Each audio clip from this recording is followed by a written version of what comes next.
बिस्मिल्लाहिर्रहमानिर्रहीम। अस्सलाम वालेकुम। Doctor Ali Zamir is here. और आज एक दोस्त ने मुझसे रिक्वेस्ट की कि एक जो है वीडियो बनाएं यूरिक एसिड पर। दरअसल ये यूरिक एसिड है क्या, और आजकल ये काफ़ी शिकायत भी आ रही है यूरिक एसिड की कि यूरिक एसिड अक्सर मरीज़ आके कहते हैं जी हमारा यूरिक एसिड बहुत ज़्यादा होता है, और फिर टेस्ट करवाते हैं और अक्सरियत का ज़्यादा होता भी है। असल में ये जो प्यूरीन है हमारे बॉडी में एक एलिमेंट है जिसको हम प्यूरीन कहते हैं। तो प्यूरीन के ब्रेकडाउन से, जैसे प्यूरीन का ब्रेकडाउन होता है तो उसका जो वेस्ट प्रोडक्ट होता है उसको कहते हैं यूरिक एसिड। अब नॉर्मली ऐसा होता है कि वेस्ट प्रोडक्ट जो है ये ब्लड में आता है और फिर ये किडनीज के थ्रू यूरिन के ज़रिए जिस्म से निकल जाता है। लेकिन अब जिसमें ये यूरिक एसिड नहीं निकल रहा या बन ज़्यादा रहा है तो उसकी वजह से हाइपर यूरिसीमिया हो जाता है, यानी ब्लड में यूरिक एसिड का लेवल ज़्यादा हो जाता है। अब यूरिक एसिड लेवल जो है वो नॉर्मली ये 2.5 से 7 मिलीग्राम पर डेसीलीटर होता है मेल्स में, और 1.5 से 6 मिलीग्राम पर डेसीलीटर होता है फीमेल्स में। ठीक है। अब लोअर लेवल्स इसमें बहुत कम होता है, हमेशा ये ज़्यादातर हाई रहता है। मैंने आपको ये भी बता दिया कि यूरिक एसिड जो है वो बॉडी में बनता कैसे है, और ये इन्फ्लेमेशंस में भी ज़्यादा बनता है। हाइपर यूरिसीमिया में यूरिक एसिड ज़्यादा होगा, और इसके अब मुख्तलिफ कॉजेज़ हैं, जैसे मेटाबॉलिक सिंड्रोम है, मुख्तलिफ डिजीज़ हैं, जैसे डायबिटीज़ हो गई या मुख्तलिफ ऐसी बीमारियाँ ऑटोइम्यून डिजीज़ हैं, उनमें यूरिक एसिड ज़्यादा बनता है। और जो लोग ये वेस्ट में ज़्यादातर, जैसे अब कुछ लोग ड्रिंक ज़्यादा करते हैं तो अल्कोहल से यूरिक एसिड ज़्यादा बनता है। फिर ये है कि मर्दों में ये ज़्यादा है। उसके अलावा ये है कि हाई ब्लड प्रेशर से यूरिक एसिड ज़्यादा बनता है। उसके अलावा डाइट, जैसे हम मटन लेते हैं या कोई भी ऐसे रेड मीट में, या सी फूड्स हैं कुछ, या बियर पीने से, या विस्की वगैरह, या कोई भी ऐसे कुछ जो लोग हैं वो ड्रग्स यूज़ करते हैं तो उनमें यूरिक एसिड ज़्यादा होता है। फिर ये डायरेटिक्स, ये ड्रग्स हैं जो पेशाब ज़्यादा बनाती हैं, वो जो पेशाब ज़्यादा बना रही हैं उन ड्रग्स के साइड इफ़ेक्ट पे ये हाइपर यूरिसीमिया होता है। फिर कुछ डाइट है जिसमें फ्रुक्टोज़ ज़्यादा है, या जैसे प्रोसेस्ड फूड होते हैं या सोडा वगैरह, ये बोतलें पीने से, ये कोल्ड ड्रिंक से, ये इन डाइट्स में फ्रुक्टोज़ ज़्यादा होता है। फ्रुक्टोज़ ज़्यादा होने की वजह से भी यूरिक एसिड ज़्यादा हो जाता है।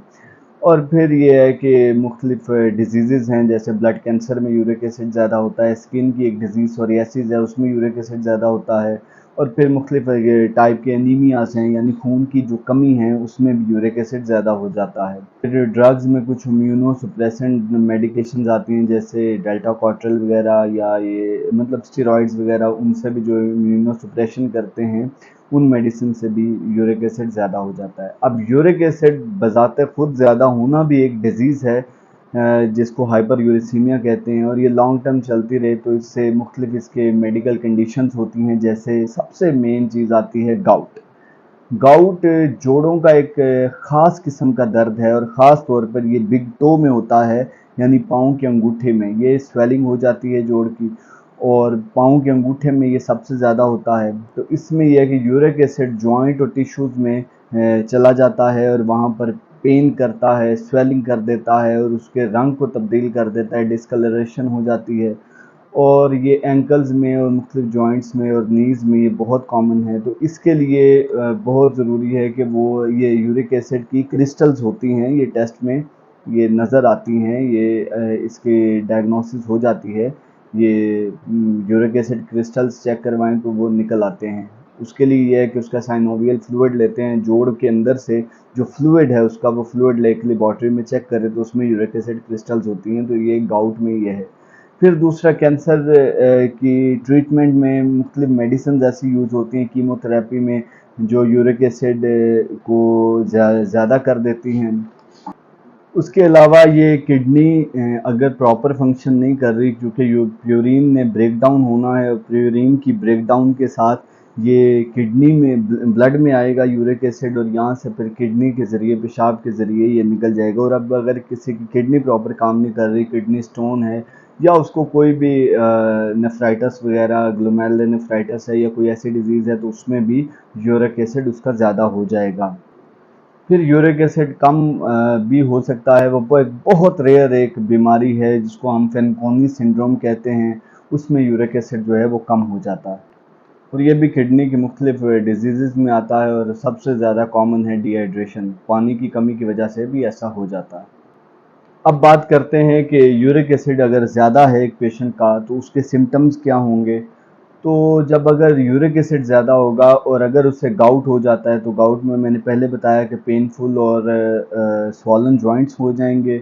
उसके अलावा ये है कि आप अगर उसको उस जोड़ को जिसमें यूरिक एसिड के क्रिस्टल्स हैं उसको हाथ लगाएंगे, वो बॉडी के बाकी से वो ज़्यादा गर्म होगा, उसका टेम्परेचर ज़्यादा होगा और फिर वो शाइनी सी एक अपीयरेंस देता है। और अगर ये किडनी स्टोन की वजह से यूरिक एसिड ज़्यादा हो जाए तो उसमें बैक पेन होती है, साइड्स पे ये जो है कमर की साइड पे ये दर्द होता है। फिर बार बार उसको पेशेंट को यूरिनेशन होती है, पेशाब बार बार आता है। फिर उसका एक यूरिन को अगर देखा जाए, उसका पेशाब चेक किया जाए तो वो एक क्लाउडी सा होगा और अजीब सी उसकी स्मेल होगी और इवन उसमें ब्लड भी हो सकता है अगर उसमें स्टोन है तो। अब ये क्लाउडी सा है कि जैसे बादल जैसे होते हैं, ऐसे क्लाउडी सी अपीयरेंस होती है यूरिन की। ये लेबॉर्ट्री से रिलेटेड चीज़ें हैं, ये आपके मतलब कितने नहीं हैं। फिर उसके अलावा ये है कि किडनी स्टोन की वजह से उसको नाउजिया और वॉमिटिंग भी हो सकती है। अब ये स्टोन भी यूरिक एसिड के हो सकते हैं।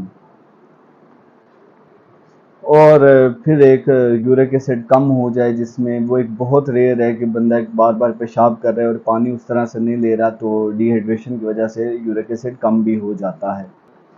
अब इसको टेस्ट इसका जो है वो सबसे कॉमन और हर जगह पर हर शहर में हर लेबॉर्ट्री में ही होता है, सीरम यूरिक एसिड लेवल। अब सीरम यूरिक एसिड लेवल ये है कि आप ब्लड में से वो के सीरम में से आप यूरिक एसिड को चेक करते हैं और जो मैंने नॉर्मल वैल्यूज़ बताई अगर वो 7 से ऊपर है तो वो हम कहते हैं कि ये इसका यूरिक एसिड ज़्यादा है। तो सीरम यूरिक एसिड लेवल जो है यूरिक एसिड टेस्ट ये बहुत कॉमन है, ये आप जो जिसको अगर मसला है या ये अलामात हैं तो वो करवा सकता है। और अगर किसी का जॉइंट स्वेल कर गया है और उसको बहुत ज़्यादा दर्द है तो उसको हम कहते हैं जॉइंट एस्पायरेशन।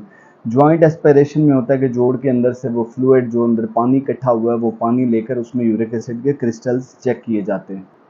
अब सबसे पहले दवाई से पहले ज़रूरी है कि इसमें प्रिवेंशन की जाए, इसमें एहतियात की जाए। जैसा कि हर वो खाना जिसमें प्यूरीन का लेवल ज़्यादा होता है, जो कि प्यूरीन ब्रेक डाउन होकर यूरिक एसिड बनाएगी, तो हर वो ग़िज़ा जिसमें प्यूरीन ज़्यादा है वो हमें तर्क करना पड़ेगी, छोड़ना पड़ेगी। कुछ लोग जो हैं वो शराब पीते हैं तो शराब में प्यूरीन बहुत ज़्यादा होती है तो शराब छोड़नी पड़ेगी। फिर ये है कि ये जो गोश्त होता है, बड़ा गोश्त है या दूसरा ये मटन में भी है और मुख्तलिफ ये जो हैं गोश्त की इकसाम है जिसमें यूरिक एसिड बहुत ज़्यादा होता है। फिर उसके अलावा सी फूड्स हैं, शेल फिश वगैरह, उसमें यूरिक एसिड काफ़ी ज़्यादा होता है। ट्राउट में काफ़ी ज़्यादा यूरिक प्यूरीन होता है, तो हमें प्यूरीन वाली सारी ग़िज़ाएँ जो हैं वो ख़त्म करना पड़ेंगी। तो प्यूरीन की सारी जिसम जिसमें प्यूरीन ज़्यादा है वो हमें ग़िज़ा जो है वो छोड़ना पड़ेगी। और ये छोड़ने के बाद फिर हम पेशेंट को चाहिए कि हर 6 महीने बाद कम से कम अपना यूरिक एसिड का टेस्ट करवाए।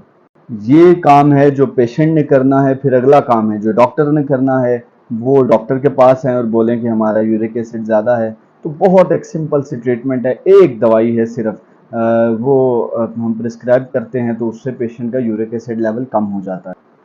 और ये दो रेंजेस में आती है, 40 mg और 80 mg। सिबॉक्सोस्टैट के ये एक इसका सॉल्ट है, ये दवाई आती है 40 mg और 80 mg में।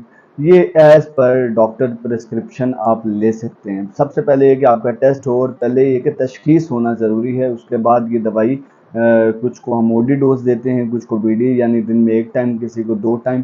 तो ये पेशेंट की कंडीशन के मुताबिक ये हम दवाई पेशेंट को देते हैं। अब ये है कि अगर आप ये दवाई खाएं और साथ में परहेज़ करें तो यूरिक एसिड कोई बहुत बड़ी बला नहीं है जिससे परेशान हुआ जाए। अल्लाह ताला आपको हर बीमारी से महफूज रखे, खुश रहें, आबाद रहें और दुआओं में याद रखिए। खुदा हाफिज़।